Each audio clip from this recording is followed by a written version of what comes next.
The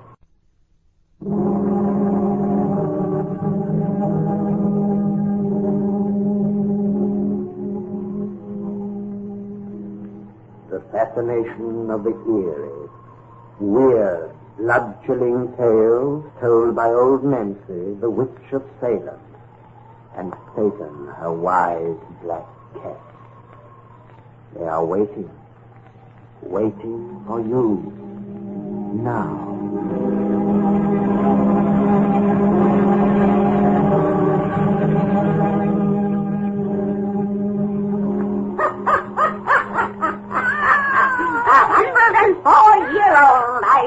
Today?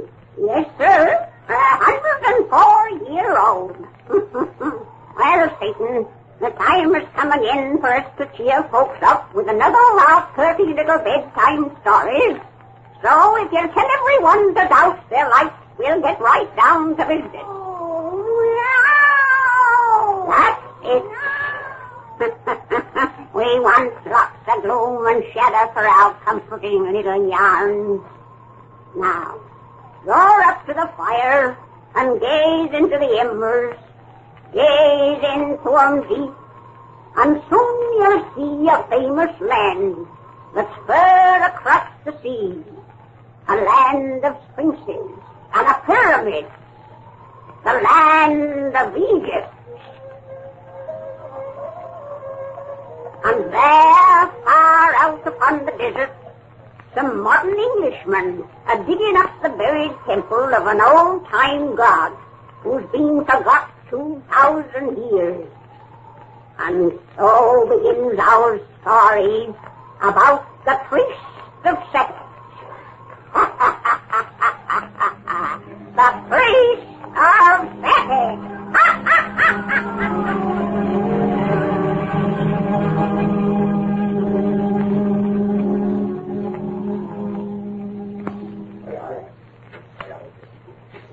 Work, you fellows! For the love of heaven, put some muscle in that job. Hurry, I tell you, hurry! You've been in Egypt long enough to know that one can't hurry a native digger. Well, I'll go mad with curiosity if they don't finish the job soon. We'll go to the madhouse together, Clyde, for I'm as eager as you to learn what lies beyond that entrance. Will you two boys come over here in the shade? Sit down and be patient. How can we be patient, Sir Richard? I know. I found it difficult enough on my first expedition to Egypt. But you'll soon become accustomed to delays and disappointments after a while. I realize Bart and I are merely tyros, but with all your experience, I can't understand how you can be so calm. Why, we may be on the verge of a discovery greater than Lord Carnarvon. I scarcely think so. We shan't find the tomb of a Tutankhamen behind that fallen stone, son. We're merely unearthing the sanctuary of a small and very unimportant temple. But the chamber behind that stone won't be a ruin like the rest, sir. And we'll find it in precisely the state it was 2,000 years ago. You said you're fairly sure of that yourself. Yes, my theory is that this entire temple was suddenly buried by one of the desert storms. A simoon, perhaps, which wrenched that huge stone from its place to block the sanctuary entrance. If we're not the first to discover it since that time, we're certainly the first to have tried to move away that barrier. Someone may have been trapped in the chamber when that stone fell across the doorway. That's possible. But finding a skeleton or two will not advance the science of Egyptology. But don't look discouraged. We'll find something interesting inside, I'm sure. If those lazy beggars would only hurry up their work, Lord, yes. I remember that feeling from my younger days. I say it doesn't look as though the shoring timbers are very secure where those chaps are working.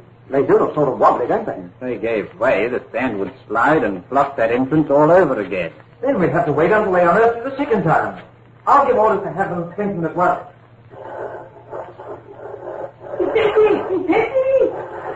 Try, they moved the stone. They freed the enemy. Go inside the chamber. Oh, come on, Sir Richard. I'm coming. Have you got your flashlight? Yes, I have mine. So have I. Here we are. It's your right to go in first, Sir Richard. Clyde and I will squeeze through together. Not through this narrow passage. They've only moved the stone about 9 inches from the wall. Move aside, you men. Move aside and let us by. Hurry, Sir Richard, hurry. We're right behind you, sir. Well, don't be right behind me and stop pushing. We've got to wait until the dead air clears out of that chamber. Does smell awful, doesn't it? Of course it does. It was imprisoned there before Caesar was born. It's not so bad that we can't stand it, sir. This is our first find, sir. Can't we go in? All right, follow me. Oh, Hey, I'd squeeze between this stone and wall. We should have the men move it a little more. Oh, that'll take more time. Oh, there's room enough. For you young, slender chaps, yes, but I'm middle-aged and fat. Hold your flashlights before you. It's pitch dark beyond. I'm through. What do you see inside? Oh, hurry, Clyde, and we can see. I'm through. Come on, Bart, and look. Look there. Bart! Good Lord. That giant statue. It's of the lion-headed goddess Sekhet. Perfectly preserved. This is a find worthwhile. Look, on her lap. Bones. A human skeleton. True. Someone was imprisoned when that stone fell. Yes, but not alive. Sekhet was known as the Destroyer. She was a goddess to whom human sacrifices were made. When we climb up for a closer inspection, you will find those bones are a young woman. For lion-headed Sekhet demanded virgins as her victims. The lap of this statue is undoubtedly covered with ancient bloodstains. I'm going to climb up now. Wait, Clyde. Look over there. I say. Another statue fallen to the floor. It isn't a statue. It's the body of a man. Yes, and preserved like these statues in this airtight room. But don't touch it. This change of atmosphere may make it crumble into dust. The shriveled flesh looks firm and hard, like leather, sir. It does indeed. Perhaps some chemical emanation from the sand has mummified it. He was imprisoned here alive when the stone fell. It is, sir. Poor devil, he's lying prone before the figure of Nephit Kum, his arms outstretched in an attitude of prayer. He died beseeching the God whom in his faith granted life. There's irony for you. His dead face is peaceful, as though he thought at the last his God had heard his prayer. I think his face is horrible. Yet there's something fascinating about it. You're right. It's rather difficult to take one's eyes away. He must have been a chap of a strong character. He exerts power even in death. I don't like to look at him. Now here's proof that those bones on Sekhet's left are the remains of a sacrifice, Sir Richard. A sacrificial knife is clutched in this dead man's hand. By Jove, that means this fellow was the temple priest, a priest of Sekhet. He just put that girl to death, perhaps when the stone fell before his door. If that is so, why should we find his body perfectly preserved, and hers is nothing but a skeleton? That is queer, sir. Say, it is. Well, don't touch him, Clark. I wasn't going to, sir. I was just looking closer. Somehow I have a peculiar feeling about him, as though he isn't really dead. Not dead? After several thousand years? Crazy idea, isn't it? Of course he's dead. Dead as the gods he worshipped. The gods he thought had power to let him live. Let's get out of here. I can't be close to him any longer. Clyde. Oh, I've got to get out of this chamber. There's something in here I can't stand. I fancy I'm a little sick. Sick? The air in here is pretty bad, sir. It's affected Clyde, apparently. bad air, eh? You're getting the wind up too, Barton, because of a mummified dead man. No, sir. And I'm not afraid, sir. It's only that... Oh, I can't explain. Don't try to explain, son. It's a spooky-looking place with these statues, that heap of bleached bones, and this dried-up dead man on the floor. And I was once young and impressionable myself. Please don't think I'm a booby, sir. We'll go outside. Let the air freshen up a bit. And get some better light than these torches for our second visit. Then you'll begin to enjoy our find. You go through the passage first, Clyde. I'll follow you, Barton. I'd rather come last, sir, after making an ass of myself. As you prefer. Don't block the passageway beyond this stone, you workman. I'm coming out. Yes, you Betty. Where'd you go out next, Clyde? I said I'd leave locked after acting the fool. All right, old man. Come on, you boys. Come I'm on. coming, sir. I'm coming. Hurry up, Clyde. No. I'm going back into the chamber. You think I'm afraid? I'll show you. Oh, Clyde, don't be an ass. I'll show you another booby. I'll show you. Go and fetch that young idiot, Barton. Yes, sir, I'll get him. Look out. They're falling timber. They're breaking. The sand's sliding. There they go. The entrance is blocked again. Clyde's walled in that chamber. Thank God you turned back in time. You'd have been trapped in that passage. But Clyde! Clyde, are you all right? Clyde, can you hear us? Clyde! No. Thank heaven. Alleyway, you men. Spades and baskets, quick. Really stand away. It'll be a 2-hour job to free this entrance again. Give me a shovel, someone. Yes, run to me. And don't worry, Bart. We know that Clyde is safe. This experience will do him good. The boy's always been too highly strung, too imaginative. By the time we get him out of here, I'll wager that he'll never show fear again of any dead Egyptians. What's that? Everyone stop digging. It's Clyde. He's screaming. Screaming for help, sir. But there's nothing in there to hurt him. I'm not so sure. I felt as he did in that ghastly room. I felt something was there besides the dead. We're coming, Clyde. Now dig, you men, and free this passage. Yes, dig. Dig. Dig as you've never dug before.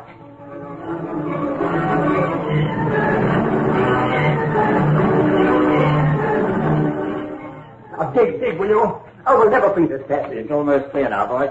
We'll reach Clyde in half a minute. But what shall we find when we reach him? Since those frightful screams, we haven't heard a single sound. Something could have happened to the chap, I tell you. He may be ill, unconscious from the bad air. Bad air wouldn't have caused his shrieks of terror. Oh, I don't know what caused them, but... It's empty. You can go through now. Now we'll find out. Come on, sir. I'm right behind you. Clyde. Clyde, you're here, Ben. We're coming after you. Right, tell us you're all right. He doesn't answer, sir. I reached the chamber. Pass me your torch, I've forgotten mine. Can you see him now? No, the room's so big and the light so weak. Clyde! Clyde! There he is, kneeling before the goddess's statue. And he's alive. He's getting up. Thank God. Clyde, you all right? Why did you scream? What happened to you? Clyde, why don't you answer us? Barton, he looked at us as though he didn't understand. What's the matter with you, Clyde? Sir Richard, look at his eyes. He stares at us as though we were utter strangers. His eyes are queer. I can scarcely draw mine away from them. Nor I. It's the same sensation we experienced with that mummy. Good Lord. The mummy's gone. Crumbled into dust and bone. Yes. But what's happened to Clyde? Oh, old man, we're your friends. Why won't you talk to us? Tell us why you screamed. Why do you look at us without a word? Why did we find you kneeling before that lion-headed goddess? Why? He doesn't seem to understand, sir. No. What on earth happened to him? What has happened in this room?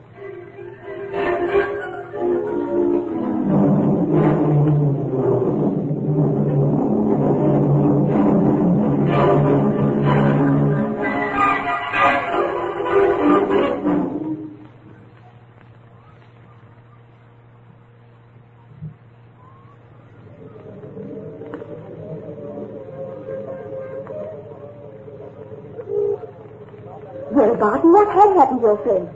What did occur in the old temple chamber? Go on with your story. Well, it's as great a mystery now as it was that day almost 3 years ago. You see, Clyde's memory was completely blotted out. Complete aphasia, the doctors call this condition.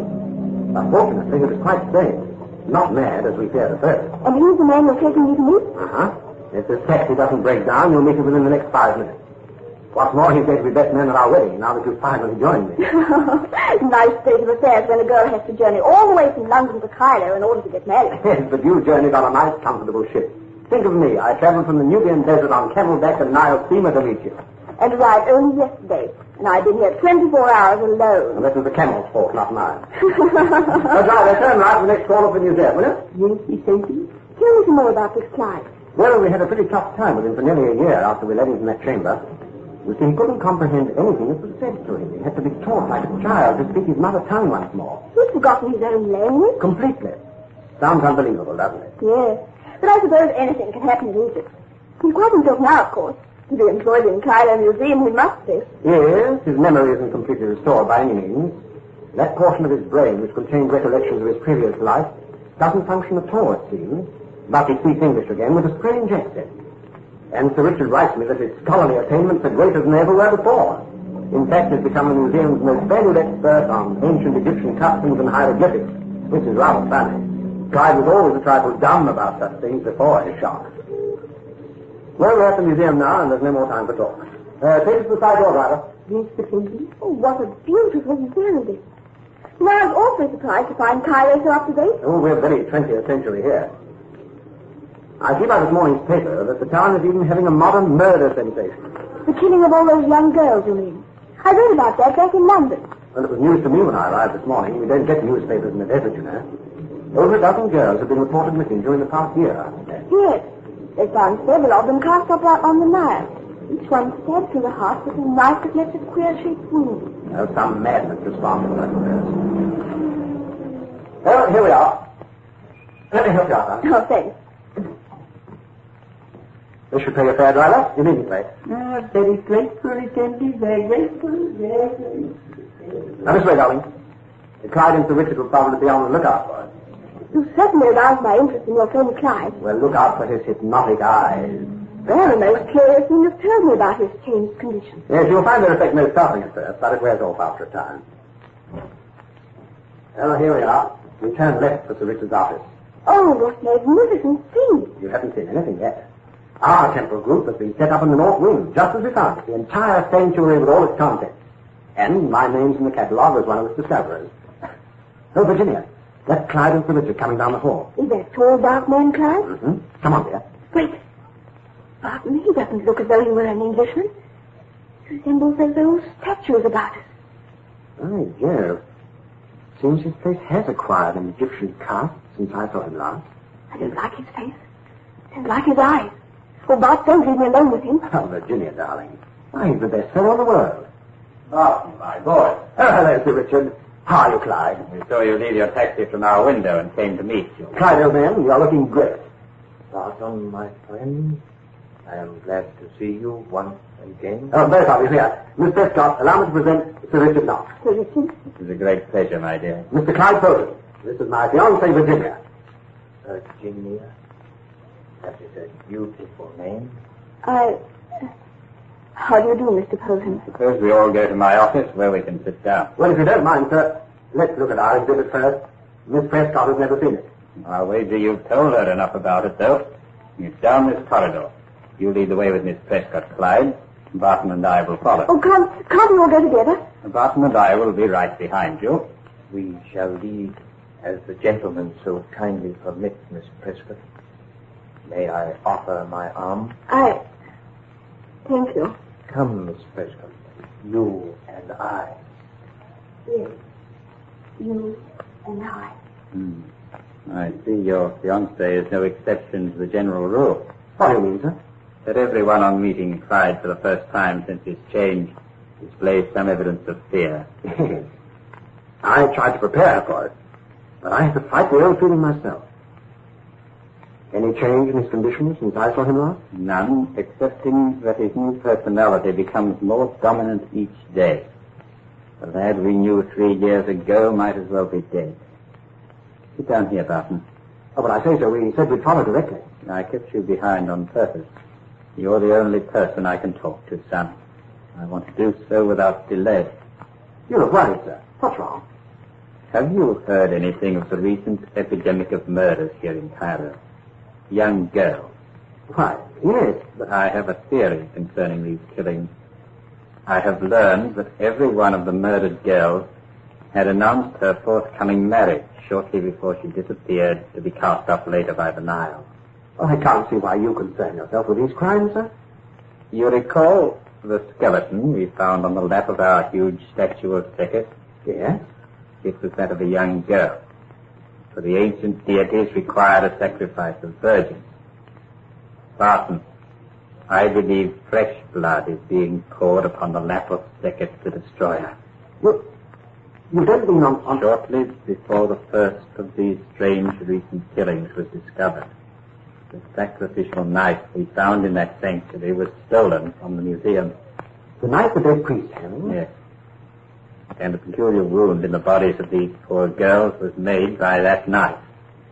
By the knife of the priest of Sekhet. You suspect somebody. Who? We'll talk about that after you, Clyde, and Miss Prescott have dinner with me this evening. But you must think there's something we can do, or you'll never There regret. is something we can do, I hope. But there's no time to talk further now. Clyde and your fiancée are returning. She's laughing. You see, she's already lost her aversion for him. I wonder which was best. Her previous fear or present freedom from it. I don't understand you, sir. You may, after we talk tonight. But Quiet. They're almost here. You two delayed so long we returned to fetch you. Mr. Tilton's been telling me all about your lion-headed goddess, Barton. He says she's beautiful. And Miss Prescott has been telling me that tomorrow she will marry you, my friend. I envy you, the wife with such a pretty name, Virginia.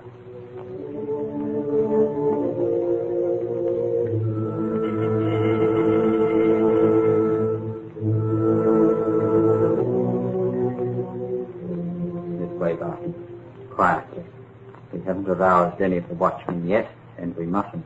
I feel as though I were a criminal, sir, skulking through this museum at midnight. Why have you insisted on bringing me here to talk about those murders? Because you will demand proof of what I shall tell you. And here, tonight, I think you shall have it. Your revolver is handy? Yes, in my pocket. And I can still hit a shilling at 50 paces. Barton, you are the only one I can depend upon for the thing that must be done. Look, sir, I'm tired of listening to riddles. Stop here. This is to be our hiding place, directly in front of our sanctuary pine. The moonlight from that window floods it. We shall see whatever happens upon the lap of Sekhet. But what will Quiet. And crouch down behind these faces. Oh, very well. Keep your voice down. The watchman has just finished his round in here, as it isn't due for another hour. Our expected guest is aware of that, I think, and may appear at any moment. I'll be still. That reconstructed sanctuary of ours looks almost as ghastly in this moonlight as it did when we first found it. There are only three things lacking in this reconstruction that we saw that day: the skeleton, the sacrificial knife, and the long-dead priest. The two last of these I expect to see again before we leave here. You expect to see the dead priest? His body crumbled into dust. Yes, his body. But the priest of Sekhet himself has been with us these 3 years. What do you mean, Be sir? still and listen. Something's moving. Yes. Look there in the shadow. A man in the priestly dress of ancient Egypt. Look at his face as he crosses that strip of moonlight. Good Lord. It's Clyde. Yes, but not the Clyde we knew. He's dead. You're looking at a thief who bears a stolen body. Oh, Sir Richard, you're mad. Am I? Watch. Do you think that Clyde, our Clyde, would kneel before that statue of the lion-headed goddess? He kneels there praying. What do those images he worships represent? Continuance of life, reconstruction of the dead, and above them all, Sekhet the destroyer. In Clyde's form, her priest lives on to serve her thirst for blood. But the ancient gods have no power, sir. The ideals they represent are superstitious lies. You see, you felt their power in this man's compelling eyes. But you have a greater power, a greater magic than any he commands. That's why I brought you here tonight. Well, I have power, magic. Yes, the greatest of all. And you must call upon it now with all your strength. Get your pistol ready. For here's the victim you must save. A woman's coming through the shadows. Her arms outstretched as though in a trance. She's answering his summons, held captive by his spell. Sight your pistol on his heart, and look as she steps into the moonlight. It's Virginia! He told you, boss. Shoot quick and shoot to kill. Yes. His eyes. I can't pull the trigger. I can't move. Nor I. Virginia, stop. She's going to him. He has her in his arms. He lifts her to the lap of Sekhet, the destroyer. No, no, no. You love her, boy. Loves your magic, loves your power. Call upon it now to break his spell. I know you can. That's why I brought you here. Virginia, darling. The knife of sacrifice is in his hand. Shoot, man. Shoot. I can't. He's raising the knife above her breast. He's going to kill the girl you love. No, no. Virginia!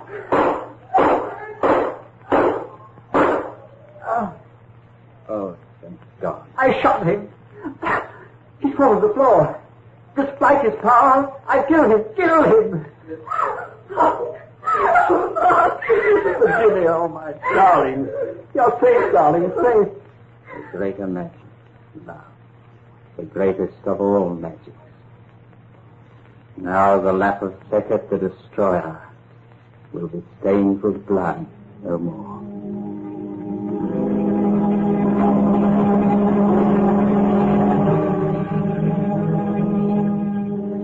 Well, that's the end of that, Satan. You folks come see us next week on my birthday, and we'll have another 30 yarns to spin ye. 120-year-old I be next week.